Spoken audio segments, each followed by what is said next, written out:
Lord's का मैदान, England और दक्षिण अफ्रीका के बीच एक रोमांचक एक दिवसीय मुकाबला, और नतीजा ऐसा कि मैच आखिरी गेंद तक गया। हाँ बिल्कुल। हमारे पास जो रिपोर्ट्स हैं वो इस मैच के हर पहलू को मतलब बारीकी से देखती हैं। किसने कितने रन बनाए, कौन सी साझेदारियां रही अहम, गेंदबाजों का क्या हाल रहा, और वो छोटे छोटे पल जिन्होंने मैच का रुख ही बदल दिया। तो हमारा इरादा है इस पूरे घटनाक्रम को परत दर परत खोलना, ये समझना कि कैसे दक्षिण अफ्रीका ने न सिर्फ ये मैच 5 रनों से जीता, बल्कि 3 मैचों की श्रृंखला में 2-0 की वो भी अजय बढ़त मना ली। जी, और ये कोई मामूली बात नहीं है। 1998 के बाद पहली बार है जब दक्षिण अफ्रीका ने इंग्लैंड में कोई ओडीआई सीरीज अपने नाम की है। बिल्कुल, ये तो उनके लिए एक ऐतिहासिक जीत हुई। साथ ही हम इस पर भी गौर करेंगे कि 331 जैसा बड़ा लक्ष्य सामने था, फिर भी इंग्लैंड कहाँ चूक गया। कौन से वो टर्निंग पॉइंट्स थे जहां मैच उनकी पकड़ से कह सकते हैं फिसल गया। हाँ, यहीं से बात और दिलचस्प हो जाती है। तो शुरुआत करते हैं दक्षिण अफ्रीका की पारी से। स्कोरबोर्ड पर 330-8। देखने में तो मजबूत स्कोर लगता है ये। हाँ, मजबूत तो है, पर क्या उनकी पारी की कहानी इतनी सीधी थी? क्या शुरू से ही दबदबा था? देखिए, इंग्लैंड में टॉस हारकर पहले बल्लेबाजी करना, वो भी लॉर्ड्स पर, हमेशा एक चैलेंज होता है। दक्षिण अफ्रीका की शुरुआत भी थोड़ी कह सकते हैं मिली जुली रही। अच्छा। हाँ, एडन मार्करम और रायन रिकेल्टन ने पहले विकेट के लिए 73 रन जोड़े। सुनने में अच्छा है, और वो भी लगभग रने बॉल। हाँ, मैंने भी नोटिस किया कि पहले कुछ ओवरों में थोड़ी सावधानी बरती, लेकिन फिर 10वें ओवर के आसपास रनों की गति बढ़ी। रिकेल्टन ने साकिब महमूद पर कुछ अच्छे शॉट्स लगाए। और मार्करम ने तो जोफ्रा आर्चर के एक ओवर में लगातार 3 चौके जड़ दिए। उस वक्त लगा कि हाँ, अब दक्षिण अफ्रीका ने लय पकड़ ली है। बिल्कुल बिल्कुल, ऐसा ही लगा था। आज हैं। हाँ, क्या किया उन्होंने?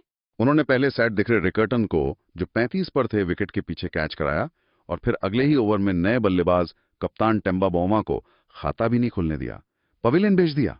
अरे, दोनों विकेट एक ही तरह से गिरे? जी हाँ, दोनों विकेट कीपर के हाथों कैच, और फिर दबाव बढ़ाया आदिल रशीद ने। लेग स्पिनर रशीद ने? हाँ, उन्होंने अच्छी बल्लेबाजी कर रहे माकरम को अपनी ही गेंद पर कैच कर लिया। माकरम 49 पर आउट हुए बेचारे, अर्धशतक से सिर्फ 1 रन दूर रह गए। ओह, तो अचानक जो स्कोर 73 बिना नुकसान के था, वो 15वें ओवर तक 93 पर 3 हो गया। दक्षिण अफ्रीका एकदम से बैकफुट पर। एकदम सही कहा। और यहीं से पारी की सबसे महत्वपूर्ण साझेदारी की नींव पड़ी। क्रीज पर आए मैथ्यू ब्रीड्सके और टिस्टन स्टब्स। अच्छा, ये दोनों युवा खिलाड़ी। हाँ, और इन दोनों ने न सिर्फ पारी को संभाला बल्कि एक मजबूत स्थिति में भी पहुंचाया। चौथे विकेट के लिए इन दोनों के बीच 147 रनों की शानदार साझेदारी हुई। 147 रन! और ब्रीड्सके का तो ये लगातार 5वां ओडीआई अर्धशतक था। मतलब अपने पहले 5 ओडीआई मैचों में हर बार 50 प्लस स्कोर। ये तो अविश्वसनीय रिकॉर्ड है। बिल्कुल, पहले खिलाड़ी बने हैं ऐसे। ये उनकी प्रतिभा और क्या कहते हैं, टेम्परामेंट का सबूत है। हाँ, पर ये साझेदारी शुरू कैसे हुई? क्या आते ही अटैक किया? नहीं, शुरुआत थोड़ी धीमी थी। ब्रीड्सके और स्टब्स ने पहले स्ट्राइक रोटेट करने पर ध्यान दिया, खासकर आदिल रशीद के खिलाफ, जो बीच के ओवरों में अच्छी गेंदबाजी कर रहे थे। ज्यादा जोखिम नहीं लिया उन्होंने शुरू में। समझदारी से खेले, फिर गियर बदला होगा। हाँ बिल्कुल। शायद 25 ओवर के बाद ब्रीड्सके ने जैकब बेथिल के ओवर में हाथ खोले, और फिर कुछ देर बाद स्टब्स ने विल जैक्स के एक ओवर में 17 रन बटोरे। उसमें एक छक्का भी शामिल था। अच्छा, तो वहां से स्कोरबोर्ड तेजी से आगे बढ़ने लगा। ये साझेदारी की खासियत थी, पहले संभल कर फिर आक्रमण। हाँ, वो तेजी बहुत जरूरी थी क्योंकि नींव तो रख दी थी। उन्होंने पारी को स्थिरता दी और फिर रन गति को बढ़ाया।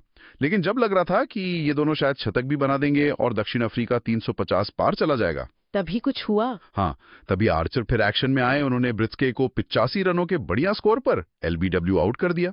ओ, बेहतरीन पारी का अंत। और स्टब्स भी उसके तुरंत बाद 75 रन बनाकर रन आउट हो गए। शायद डेवाल्ड ब्रेविस के साथ कुछ तालमेल में गड़बड़ी हुई। ये 2 बड़े झटके थे, वो भी जल्दी जल्दी। 2 सेट बल्लेबाज पवेलियन लौट गए। अब तो पारी लड़खड़ा सकती थी। हाँ, ऐसा लग रहा था। लेकिन फिर डेवाल्ड ब्रेविस ने आकर एक विस्फोटक, जिसे कहते हैं ना, कैमियो खेला। सिर्फ 20 गेंदों पर 42 रन। 20 गेंद में 42? बाप रे। हाँ, जिसमें लगातार ओवरों में बड़े छक्के शामिल थे। उन्होंने रन रेट को गिरने नहीं दिया और स्कोर को 300 के पार पहुंचाने में अहम भूमिका निभाई। बिल्कुल, ब्रेविस की वो छोटी मगर तूफानी पारी बहुत ही महत्वपूर्ण साबित हुई। अंत में कॉबिन बॉश ने भी नाबाद 32 रन बनाकर अच्छा योगदान दिया। हालांकि दूसरे छोर से विकेट गिरते रहे थे। जी, तो ब्रेविस और बॉश की बदौलत दक्षिण अफ्रीका पहुंच गया 330 तक। इंग्लैंड के लिए लक्ष्य आसान नहीं होने वाला था। बिल्कुल नहीं। 331 रनों का लक्ष्य, वो भी लॉर्ड्स में, दबाव तो बनाता ही है। और इंग्लैंड की शुरुआत तो उम्मीद से कहीं ज्यादा खराब रही। हाँ, पारी की पहली ही गेंद लुंगी एनगीडी की गेंद और जेमी स्मिथ विकेट के पीछे कैच।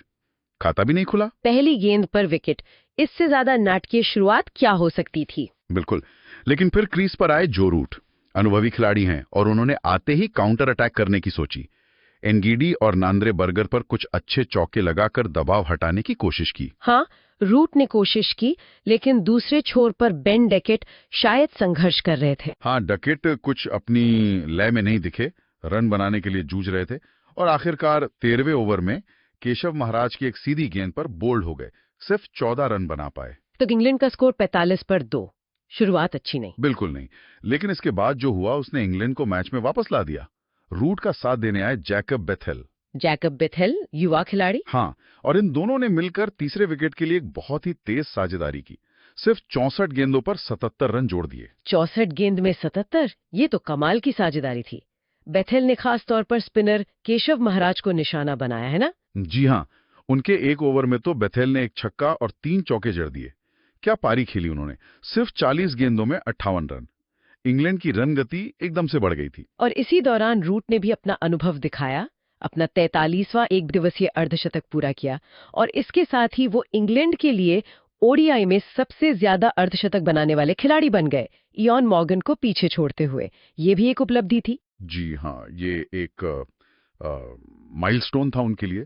तो एक तरफ रूट का संयम, दूसरी तरफ बेथेल का आक्रामक अंदाज। हाँ, लग रहा था कि ये जोड़ी इंग्लैंड को मजबूत स्थिति में ले जाएगी। पर क्रिकेट है ये, जैसे ही लगा कि इंग्लैंड पकड़ बना रहा है, दोनों बल्लेबाज जल्दी जल्दी आउट हो गए। बिल्कुल, पहले रूट 68 रन बनाकर महाराज का शिकार बने। हाँ, और फिर अगले ही ओवर में बेथेल भी चलते बने। ये इंग्लैंड के लिए बहुत बड़ा झटका था।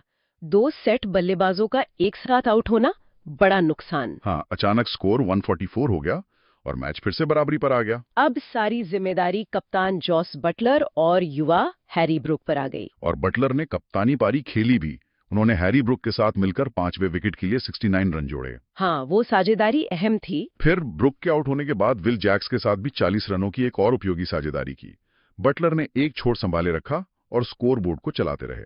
हाँ, बटलर बहुत समझदारी से खेल रहे थे। उन्होंने 51 गेंदों में 61 रनों की महत्वपूर्ण पारी खेली। जब तक वो क्रीज पर थे, इंग्लैंड की उम्मीदें पूरी तरह से जिंदा थीं। लग रहा था कि वो मैच निकालने जाएंगे। हाँ, रिक्वायर्ड रन रेट बढ़ रहा था, लेकिन बटलर थे तो उम्मीद थी। पर फिर आया मैच का वो निर्णायक मोड़, टर्निंग पॉइंट। हाँ, टर्निंग पॉइंट। 43वां ओवर चल रहा था। गेंदबाजी पर वापस आए थे लुंगी एंगीटी और उन्होंने सेट हो चुके बटलर को बोल्ड कर दिया। बोल्ड, ये विकेट मैच के लिहाज से बहुत बहुत बड़ा था। यहीं से मैच पलट गया। बिल्कुल, ये वो विकेट था जिसने मैच का पलड़ा निर्णायक रूप से दक्षिण अफ्रीका की तरफ झुका दिया। बटलर के आउट होते ही रिक्वायर्ड रन रेट लगभग 10 रन प्रति ओवर पहुंच गया था और नए बल्लेबाजों के लिए आते ही बड़े शॉट खेलना आसान नहीं था। हाँ, निचले क्रम पर दबाव एकदम से बढ़ गया। और हुआ भी बिल्कुल वैसा ही। तेजी से रन बनाने की कोशिश में इंग्लैंड के विकेट लगातार गिरते रहे। नांदे बर्गर ने पहले विल जैक्स और फिर ब्रायडन कार्स को आउट करके इंग्लैंड की कमर ही तोड़ दी। एक समय तो लगा कि मैच शायद जल्दी खत्म हो जाएगा। इंग्लैंड का स्कोर 8 विकेट पर 280 के आसपास था और जीत अभी भी काफी दूर थी। हाँ, लेकिन जोफ्रा आर्चर ने भी हार नहीं मानी थी। उन्होंने कुछ जोरदार हाथ दिखाए। हाँ, आर्चर ने अंत में आकर क्या कमाल की बल्लेबाजी की। सिर्फ 14 गेंदों पर 27 रन बना डाले, जिसमें कुछ बड़े हिट्स भी शामिल थे। उन्होंने मैच में फिर से जान फूंक दी। बिल्कुल, देखते ही देखते समीकरण आखिरी ओवर तक पहुंच गया। इंग्लैंड को जीत के लिए आखिरी 6 गेंदों में 12 रन चाहिए थे। आखिरी ओवर 12 रन, टेंशन तो बहुत होगी। हाँ, तनाव चरम पर था। आखिरी ओवर कॉर्बिन बॉश कर रहे थे। पहली कुछ गेंदों के बाद स्थिति ये थी कि इंग्लैंड को आखिरी गेंद पर जीत के लिए 7 रन चाहिए थे। 7 रन, आखिरी गेंद। स्ट्राइक पर थे जोफ्रा आर्चर, जो अच्छी लय में दिख रहे थे। सोचिए वो माहौल, लॉर्ड्स का मैदान, आखिरी गेंद, 7 रन की दरकार। आर्चर ने शॉट लगाने की कोशिश की, लेकिन गेंद बल्ले का अंदरूनी किनारा लेकर शॉर्ट फाइन लेग की तरफ गई। कोई रन नहीं बन पाया। ओह, और इस तरह दक्षिण अफ्रीका ने ये रोमांचक मैच 5 रनों से जीत लिया। क्या कमाल का मुकाबला था ये। अंत तक पता नहीं चल रहा था कौन जीतेगा। वाकई सांसें रोक देने वाला अंत।